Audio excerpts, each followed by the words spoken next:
नमस्कार, मैं हूं काजल राजपूत और आप बने हुए हैं द इंडस न्यूज के साथ। दुनिया भर के 106 देशों में ओमिक्रॉन वेरिएंट ने अपनी दस्तक दे दी है। भारत में मुंबई और दिल्ली जैसे शहरों में भी ओमिक्रॉन के केस इजाफा होना शुरू हो गया है। 2 लहरों के बाद अब तीसरी लहर का खतरा भी मंडरा रहा है। पर क्या हो अगर हमारे देश में ओमिक्रॉन और कोविड जैसी महामारी की तीसरी लहर का सामना करने के लिए प्रॉपर डॉक्टर्स और स्टाफ ही मौजूद ना हो। जी हाँ, वर्तमान की परिस्थितियाँ कुछ ऐसी ही लग रही हैं। जहाँ एक तरफ ओमिक्रॉन का संकट सर पर है तो वहीं रेजिडेंट डॉक्टर्स लगातार प्रोटेस्ट पर चल रहे हैं। दिल्ली के मेडिकल कॉलेजेस सहित federation of resident doctors association ने प्रोटेस्ट शुरू किया था, लेकिन बात तब बिगड़ गई जब पुलिस द्वारा उनके साथ मारपीट की गई और जिसके कारण AIIMS of federation India medical association के डॉक्टर्स भी इसमें जुड़ गए।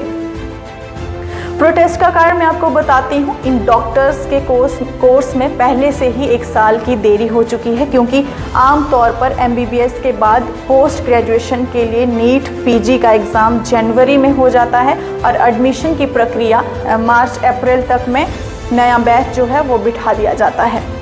लेकिन बीते साल कोविड महामारी के चलते ये एग्ज़ाम समय पर कंडक्ट ना होकर सितंबर में करवाना पड़ा और अब नया साल भी शुरू हो चुका है, लेकिन अभी तक एडमिशन की प्रक्रिया शुरू नहीं की गई है।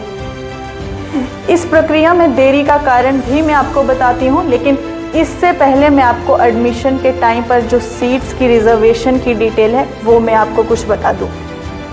आमतौर पर जो एडमिशन्स के लिए जो सीट्स होती हैं वो 50% ऑल इंडिया कोटा में आती हैं और 50% जो सीट्स हैं वो स्टेट कोटा के अंदर आती हैं। जो ऑल इंडिया कोटा है उसमें 2020 तक 3 तरह की रिजर्वेशन मौजूद थी, SC, ST और PWD। लेकिन सरकार अब इस पर और नई 2 रिजर्वेशन लेकर आ गई है, OBC और EWS। OBC में 27% की रिजर्वेशन रखी गई है और EWS में 10% की। EWS यानी इकोनॉमिकली वीकर सेक्शन। ये नाम से तो समझना काफ़ी आसान है कि ये रिजर्वेशन में वो लोग आते हैं जो आर्थिक रूप से कमज़ोर हैं।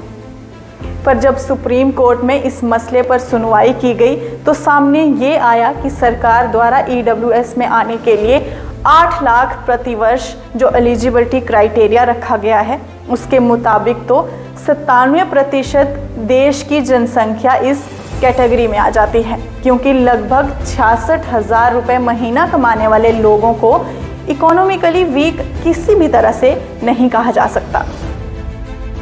साल 2011 और 12 की टैक्स स्लैब के मुताबिक 1,60,000 रुपये से ऊपर सैलरी लेने वाले लोग टैक्स पे करते हैं और हमारी 97% जनसंख्या इस लिमिट से नीचे है।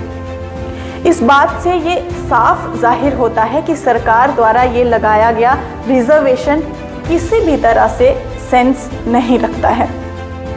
25 नवंबर 2021 को हुई सुप्रीम कोर्ट की आखिरी सुनवाई में सरकार ने इस क्राइटेरिया में रिविजिट करने की बात कही थी और सरकार और सुप्रीम कोर्ट की कार्रवाई में देरी के कारण कोई भी नतीजा अभी तक सामने नहीं आया है।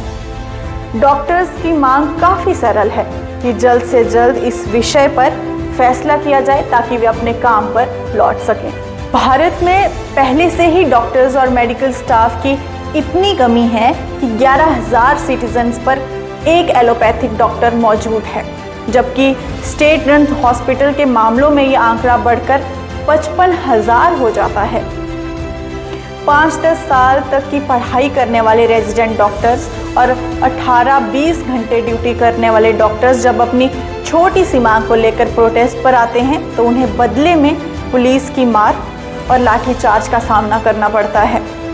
बीते साल में लोगों के द्वारा डॉक्टर्स पर हमला करने के भी कई मामले हमने देखे और जिन्हें हम कोविड वॉरियर कहकर पुकार रहे हैं वो भी ये रेजिडेंट्स डॉक्टर ही हैं। तो क्या इस तरह का व्यवहार हमारे समाज, हमारी सरकार और हमारी पुलिस द्वारा इन डॉक्टर्स के प्रति उचित है? आप सभी अपनी राय हमारे कमेंट बॉक्स में ज़रूर दें। नमस्कार।